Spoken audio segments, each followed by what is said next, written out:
If you take care of your Pfaff Quilt Ambition 630 sewing machine, it will take care of you. I'm going to walk you through step by step how to clean this machine out from underneath the throat plate. There's a lot of fabrics that are linty. We're talking flannels and fleeces. Just sewing through battings, things with that quilt batting in between, minky. There's lots of fabrics that are going to build up over time. The other thing you're going to notice is the type of thread you use might build up a lot of lint kind of near the top of the needle, which is why I want to point out is a good habit to get into is to take your scissors and snip the thread at the spool and remove it by pulling it out the needle area. So you're always dragging things through the machine and not back up into it. So there's a couple areas right down here in the first groove is the tension discs. The more you take that spool off by pulling away from you and away from the needle, it drags all that lint up into these two discs. Now let me talk about those again, that over time you can even just go in with like a paper towel with a little Windex in it and go in with the presser foot up because that opens them and just kind of like you're flossing your teeth, you're flossing your sewing machine, and you can almost like clean off those discs, and sometimes thread and things get caught in there. One thing nice about this machine is there is a little bit of cover, so when you are not sewing, close that down. That will keep any like pet hair or other things that are in the air of your room out from dropping into those areas. I know this is open a little bit, but that's not a bad idea. So next we're going to take off the needle. So I take the needle out just so we don't stab ourselves when we're there. So I'm using the longer screwdriver to loosen our needle screw. And you can also have the little holder, so the little hole that's here. This multi-purpose tool will catch that needle on its way out so it doesn't drop into the machine. So later I'll use that to help lift it up, and it helps keep the flat side to the back when inserting it back into the machine. But this will be the last thing I put in when I'm done cleaning.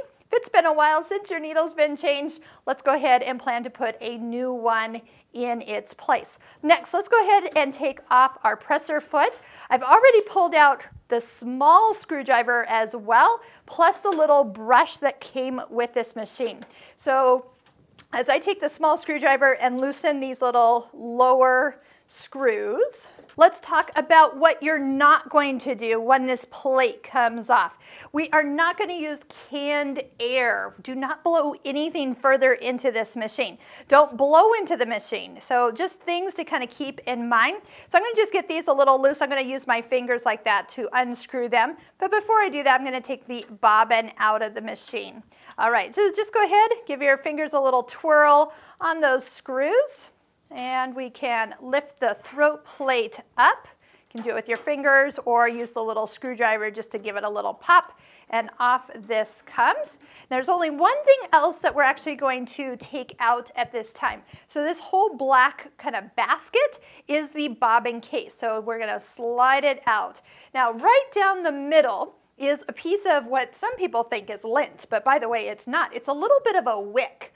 So on this machine, I'm going to tell you, you can put a couple drops of oil down through there. And by the way, see that gigantic hole in the middle of the bobbin case? That sits perfectly over that hole. So you wouldn't even have to take the throat plate off. You could actually drop it right down in there. And that wick will let the oil go to some basic areas of this machine. Now, when you're sewing, you're probably going to notice if you were sewing on pink fleece, it's going to be entirely pink down here. So you want to take your brush and get in and just get as much of it out as possible. Look, even just with the little sewing I'm doing, there is already fuzz happening. You could use a Q-tip, a makeup brush.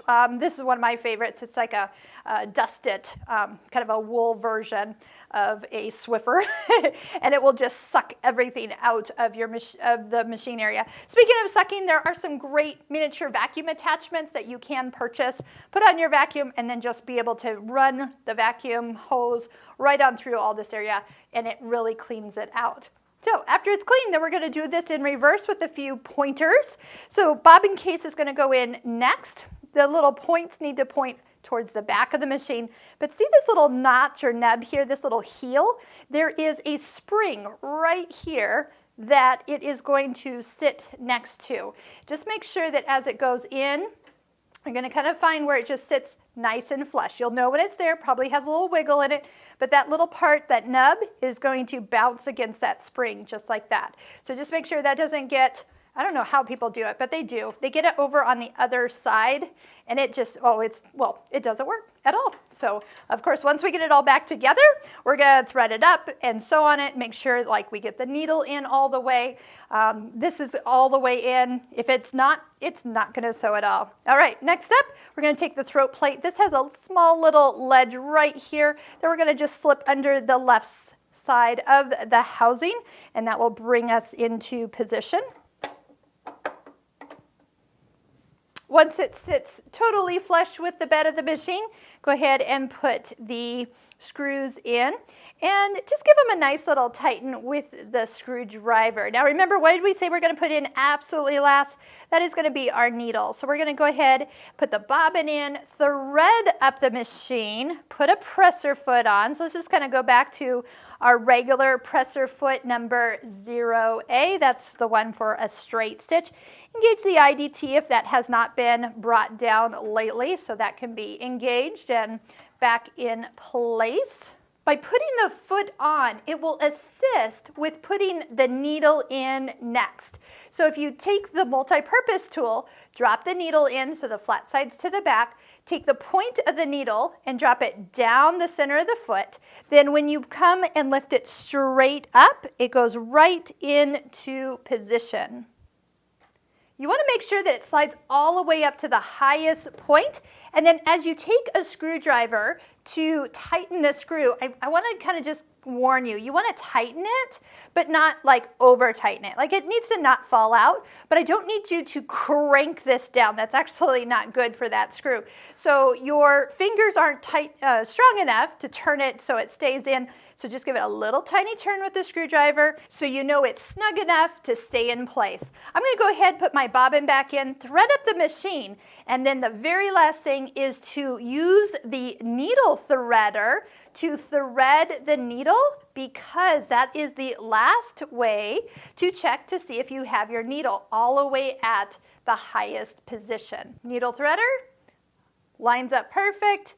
Let the threader pull the thread through, and we're ready to test. Now, how often do we need to actually do the cleaning out from underneath this? People always ask me. So let's talk about how many bobbins you go through. I would say that after every 2 to 5 bobbins that you use up, go ahead and take the time to clean the machine. You're going to be guided by your machine to clean it when stitches don't form correctly, stitches kind of break in the middle, or your thread breaks in the middle of sewing for no apparent reason. You get some clunkiness. It's starting to sound loud. You'd be surprised. Your machine, if you listen, your machine will tell you that it's time to clean out from underneath it. So just keep that in mind.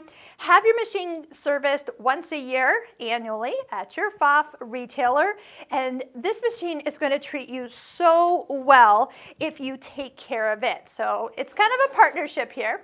I am sewing backwards because I have my reverse button on, so let's just go ahead and take that off, and we'll get back onto the fabric. She sounds nice and smooth and clean. I can tell everything got back in the proper position.